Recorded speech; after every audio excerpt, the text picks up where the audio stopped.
Well, Dragon Folk, ProQuest is almost among us over here in the Flesh and Blood community. What are you going to be playing? And what might you be seeing more of at this ProQuest?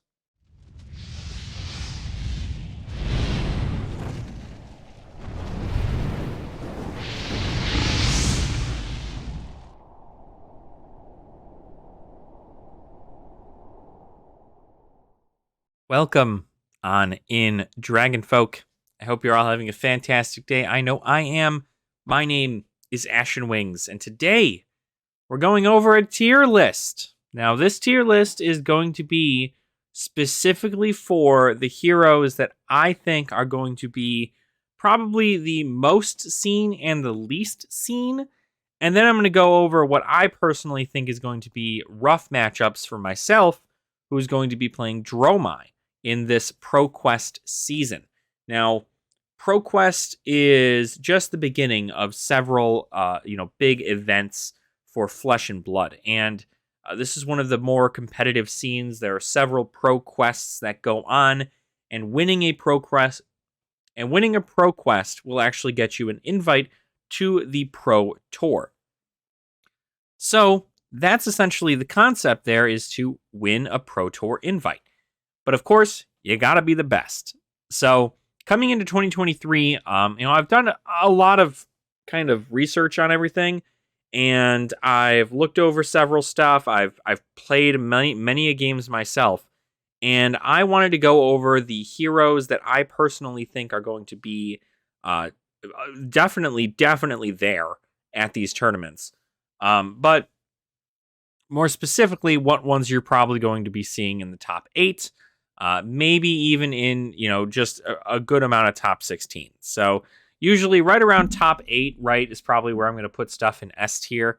A tier is probably going to be anywhere from, from top 16 and below, maybe even from 16 to 32. And then everything else below that, you're probably not going to be seeing too much of. But of course, this is actually all based on your local scene. So I am based out of Illinois.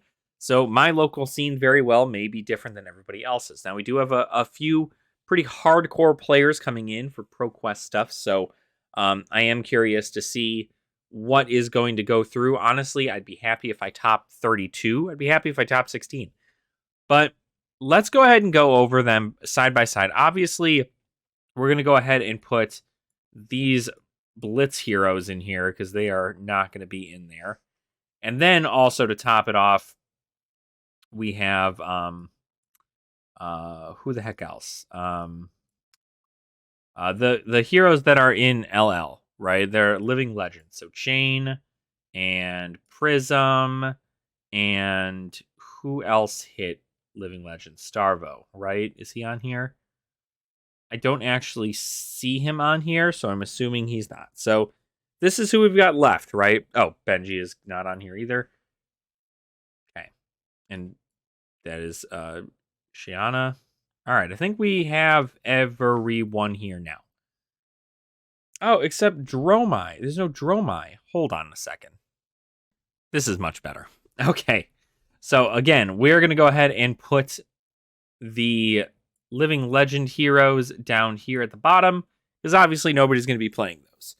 But now we're going into all the adult heroes that we have here, right? We've got Bravo, Dorinthia, Katsu, Reinar, Levia, Azalea, Bolton, Briar, Dash, Kano, Lexi, Viserai, Oldhim, Dromai, Phi, and Icelander.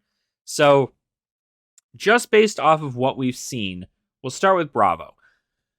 I have been seeing a lot of Guardians pop up, more specifically Bravos than Oldhims at my locals. And I'm not sure whether or not that's just because people are enjoying Bravo more than they are Oldhim, but Oldhim is pretty well known to be in the top tier, and Bravo didn't get too much new stuff out of Dynasty, other than a few Guardian cards such as Buckle. I think Buckle's probably like the only thing that they got out of Dynasty. So while I imagine Bravo to be there, I do not know whether or not Bravo will make it very far. Although I do think that theoretically, they will probably be around B tier, right? B tier, I imagine for sure they're going to be in a few of these things. They may even get to top 32, right? So like top 32, top 16, top 8 kind of deal. And then everything that's in C tier is definitely going to be, anything else that you might find, right? So while Bravo's really, really powerful right now, its basic Guardian stuff is not great against some of the top competitors, and that's kind of where it's different. It's more like a big damage smash, almost brute-esque in a way, compared to Oldhim's sheer control. Pretty much the ice meta is pretty huge right now, so a lot of people are utilizing that while they're still able to. Now, of course, the next we have on the list is Dorinthia. Now, Dorinthia did get some okay stuff. Some new warrior stuff did come out in Dynasty, but I don't think it was enough to push her forward. There are quite a lot of people who are enjoying Dorinthia, and I understand that Dorinthia is doing pretty well, but I believe Dorinthia probably won't top 32. At least the odds are probably pretty low, depending. So I'm going to actually put her at C tier. I don't see her much on Talishar. Not many people are really planning to push with her, I imagine. And again, warriors are just destroyed in an ice meta, right? You have Oldhim. Let's go ahead and just put these up here. Oldhim and Icelander both are two ice heroes that are insane. And they're insane because they give out frostbites, they debilitate your hero. These two you will see in top 8 for sure. So there is no doubt about that. And because you will see them in top 8, it means that more people will be running him. And because more people will be running these two, that means that Dorinthia is going to lose out because frostbites are definitely a pain in the butt for warrior. So it's hard to work around that. Next, we've got Katsu. So Katsu actually got a entirely new kit in Dynasty with the Crouching Tiger stuff. And while I've seen it be pretty fun, again, I think it has potential against other aggro decks. It has potential against fairly mid-rangey decks, but anything that's going to debilitate your deck and give you things like frostbites or so on and so forth, you're probably going to have to end up paying those resources, and it's going to make your combos nowhere near as long. Not to mention the fact that plenty of these characters being able to do stuff on your turn means that it is going to be near impossible for you to sneak off any additional damage with your Crouching Tigers. And I even hear that most people are not running the Crouching Tigers and they're still just regular combo stuff. As far as the meta goes, I don't think that Katsu is going to be going anywhere in top 32. That's just personally, right? If one happens to make it up there, great. I'm very thankful for that, but does not seem to be the case. Does not seem to be what is going to be going on here. Next on our list, we're actually going to be looking at Rhinar. Now, if I'm being entirely honest, I think Rhinar is A tier right now. Do I think he's S tier? Probably. He did get some pretty good stuff in Dynasty. Skull cracks and all that jazz. And even though nobody is running the rock, because, you can't just be memey for the sake of being memey, Rhinar does have a lot of potential. And more specifically, Oldhim and Rhinar both being crazy big damage dealers, right? Oldhim a little bit more control than Rhinar is.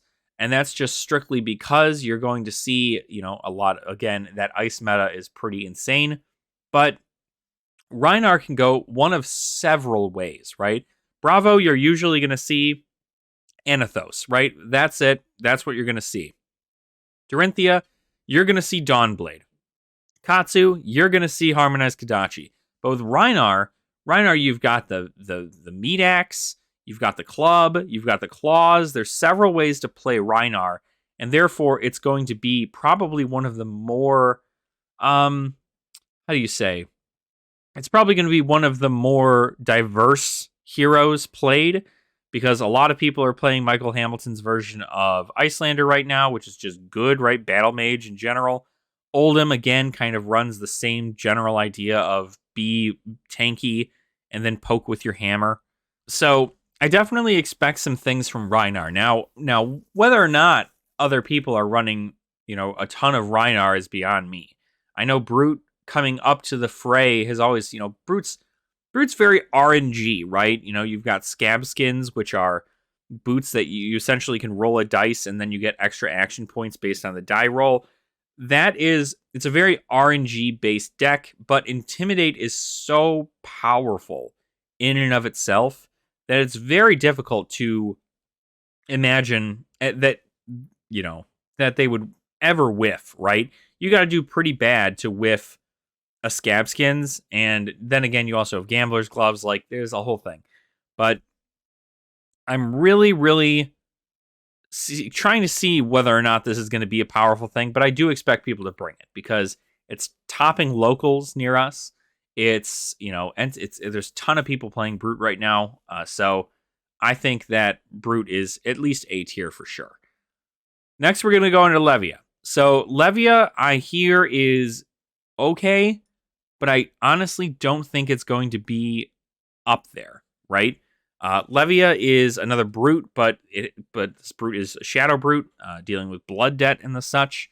I just don't think that the pace that Levia can go through is going to be able to keep up, right? You've already got to deal with blood debt on your hands. If you get a ton of frostbites or if you get hexed or any of that stuff, you're probably due to take a decent amount trying to get rid of frostbites, trying to, stop your turn to be a little bit more defensive. And then once your opponent has tempo, you pretty much can't gain that back unless you are, unless you get real lucky.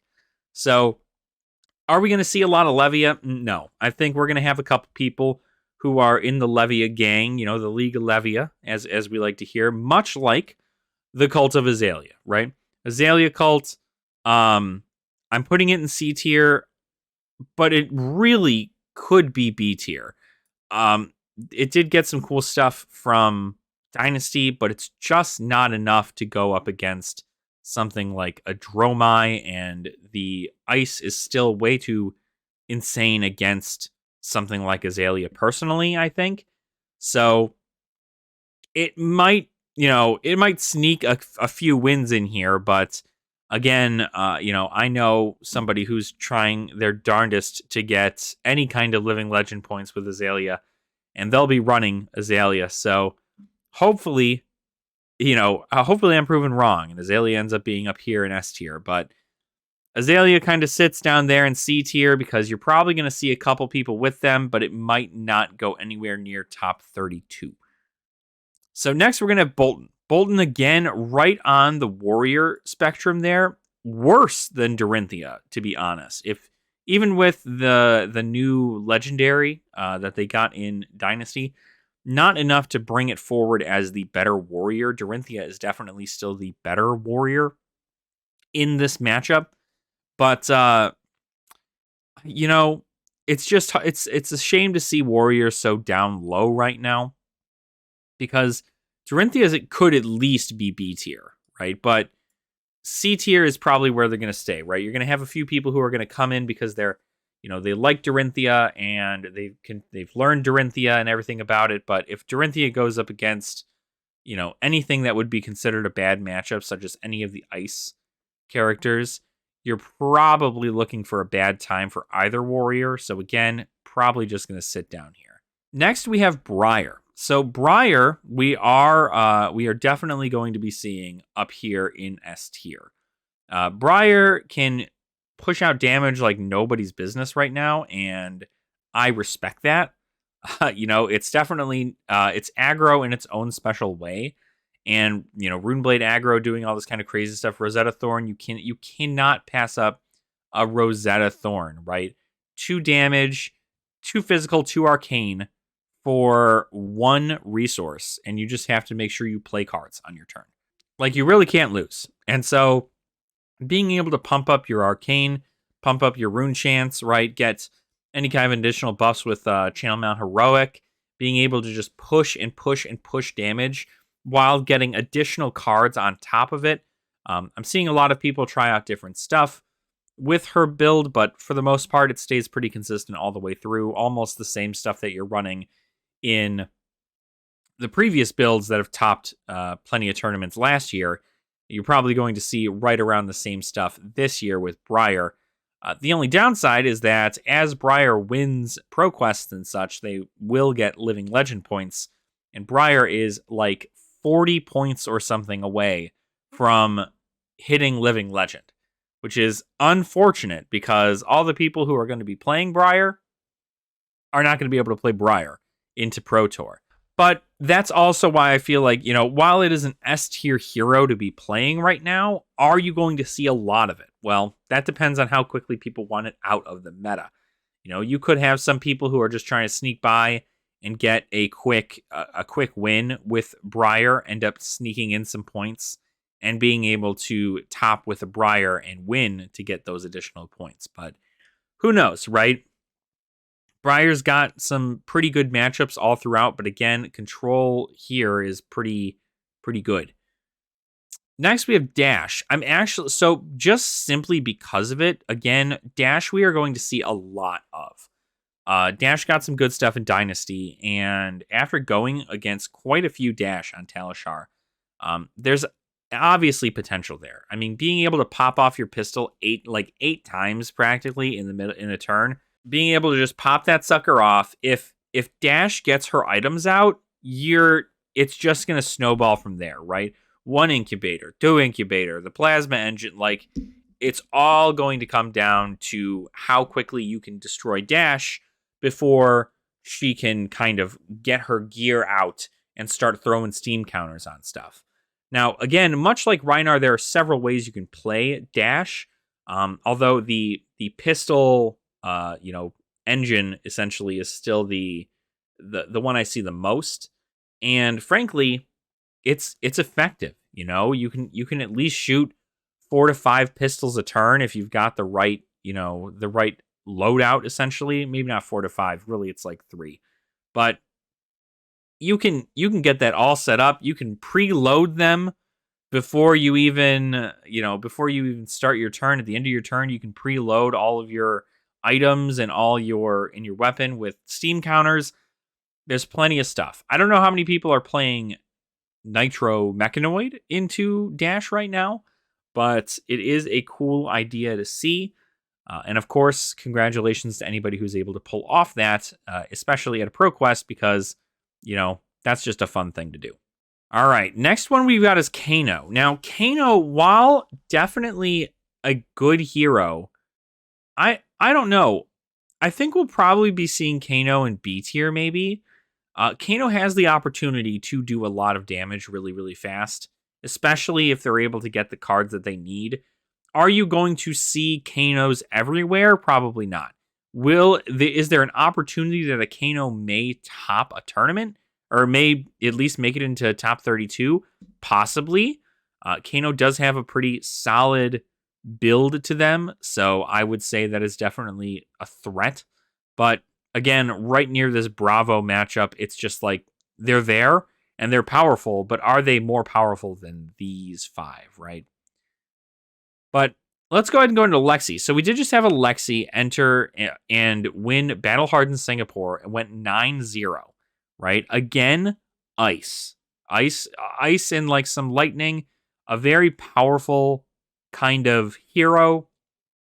But are we going to be seeing a lot of it, right? I think that seeing a 9-0 Lexi gave a lot of people some pretty good indicators as to how good Lexi is. Lexi did beat an Icelander matchup and an Oldham matchup, and they won a lot of matchups. But I'm not sure where they lie, right? I want to put them in S tier because obviously going 9-0 is crazy, but I think S tier is it's just a really, really good hero in its own regard. But you also need to have a good pilot, and that's not always the case, which is why I'm going to go ahead and throw it in A tier.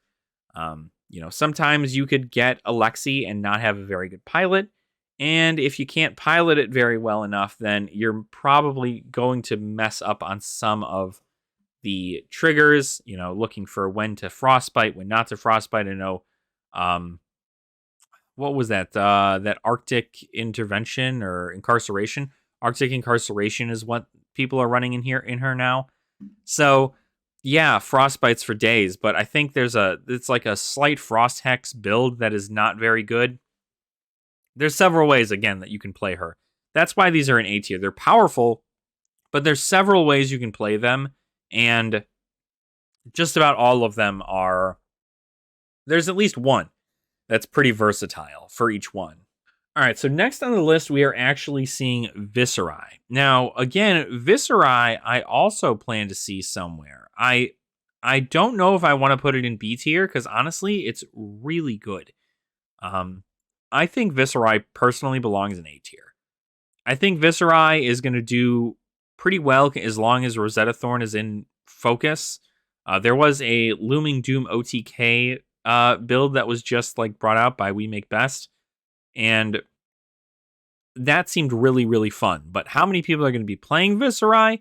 I'm not too sure, right? It's probably not going to be a whole ton, but there are some hardcore Viscerai mains, and you may just see them, especially being able to go in there and win some prize money while having Rosetta Thorns still be available is going to be pretty good.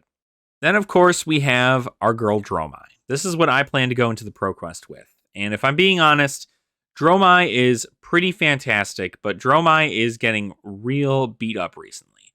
Although, I am going to put her at A tier, not S tier, because one, I'm not biased, and two, she's good, but she does run into a lot of issues with these guys. I would say Icelander maybe is the one that Dromai is like, yeah, we can go a little bit more into it because they're not too worried about the dragons. But Icelander runs poppers, especially if you're running the Battle Mage version. She runs poppers. So playing your dragons on Dromai are definitely going to be not so fun. But I would like to think that it's going to be a little bit better in regards to things like, because Dromai does really well against Kano.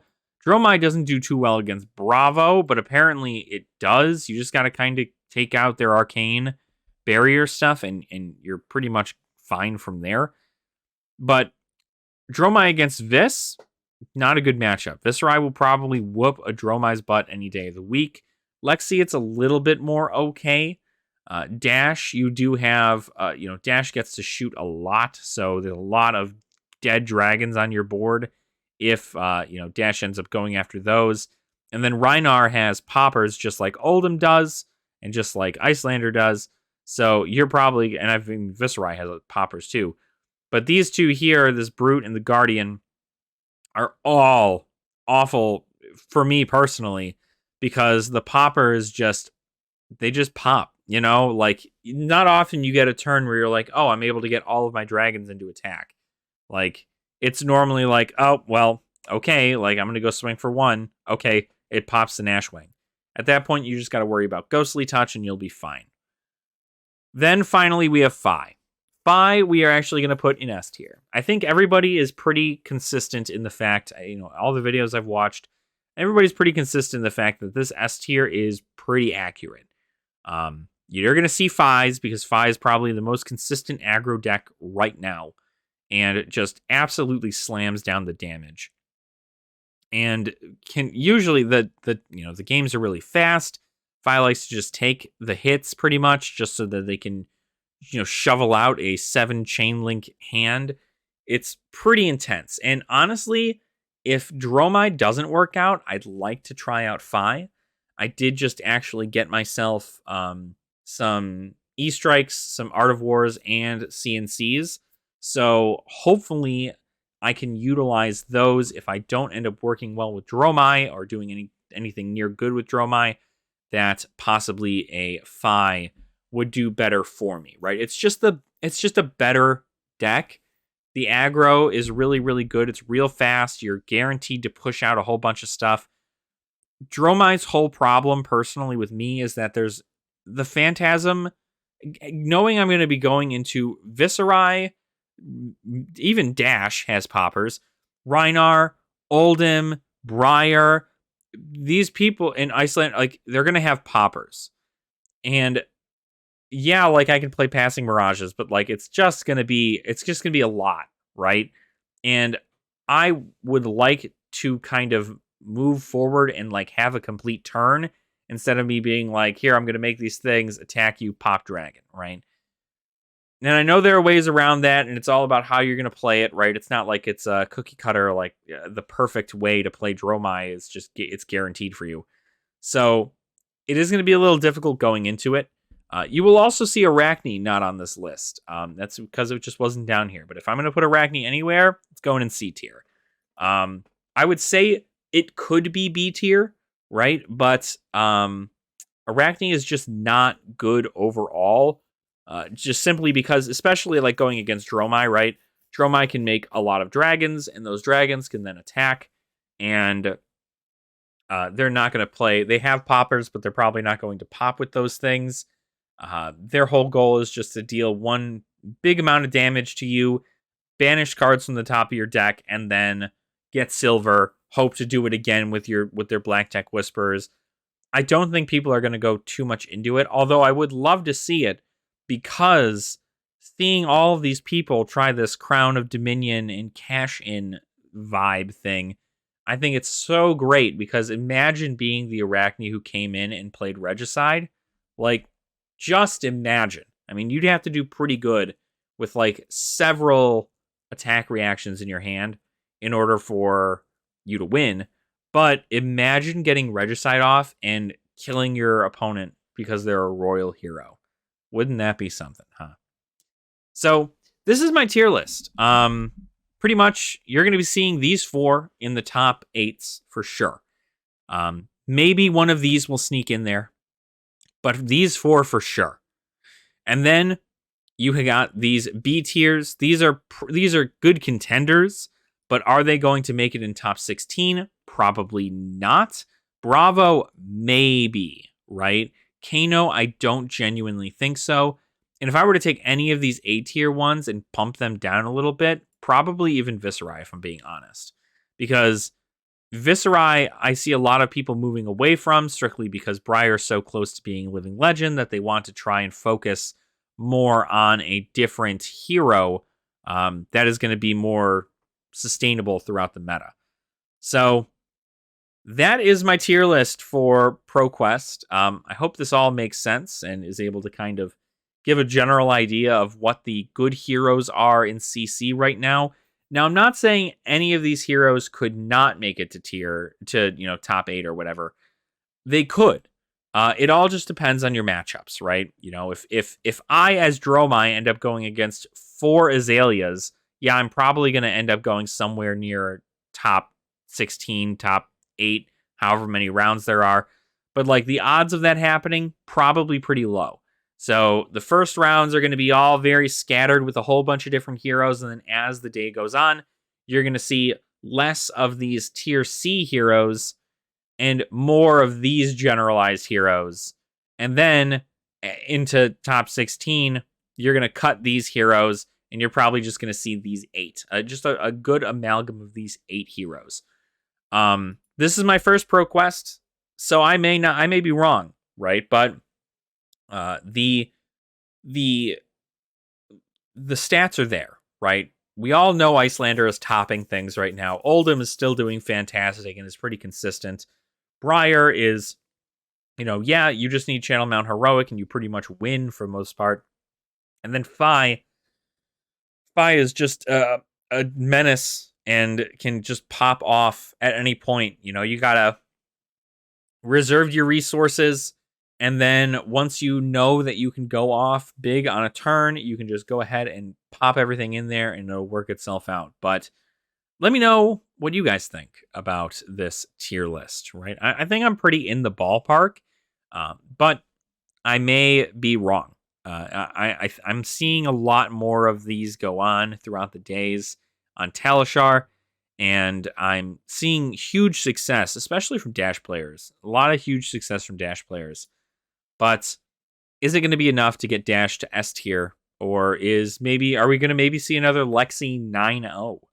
Who's to say?